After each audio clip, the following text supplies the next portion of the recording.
On va s'intéresser justement à ce contexte, à l'évolution des prix, à la conjoncture immobilière. Eric, qu'est-ce qu'on peut se dire aujourd'hui ?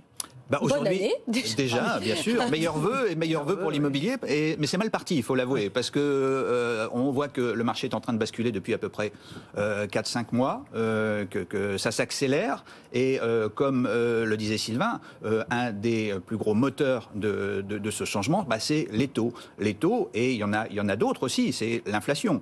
On a eu une hausse des taux qui a baissé les capacités d'achat, on a une hausse des prix depuis 2019 qui a fait baisser les capacités d'achat. Tout ça s'accumule.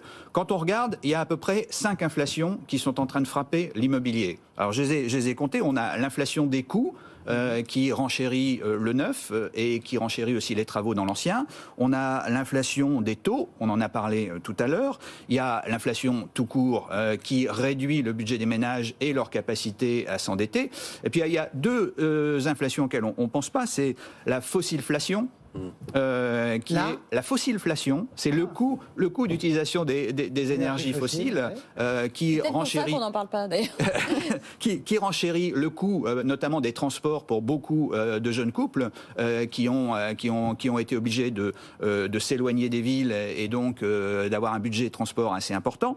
Et puis il y a la greenflation, encore un néologisme, qui est le coût tout simplement de mise à niveau, la rénovation thermique, la fin des passoires énergétiques. On voit d'ailleurs que ça pose déjà des grosses difficultés. Ce matin, la FNAIM faisait une conférence pour expliquer que le plan élaboré par le gouvernement, avec, vous savez, des échéances, etc., l'impossibilité de louer certaines classes énergétiques sur le marché de la location, c'était tout simplement pas tenable au rythme auquel on peut agir. Donc, il y a toute cet équilibre qui est en train d'être vraiment secoué, avec bien sûr des volumes qui vont baisser. Meilleurs agents parlaient d'une baisse des volumes qui serait comprise entre 10 et 20%. Ça voudrait dire qu'on serait aux alentours cette année de 750 000, 800 000 transactions,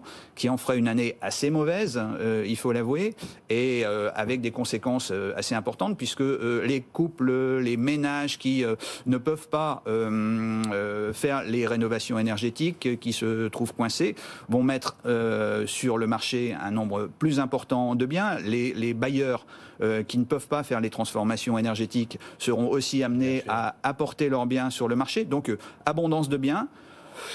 Très peu d'acheteurs, on vient de le dire, et donc forcément des conséquences sur les prix avec de la part de la plupart des acteurs entre moins 10, moins 20% sur les volumes et moins 5 à moins 8% sur les prix. C'est un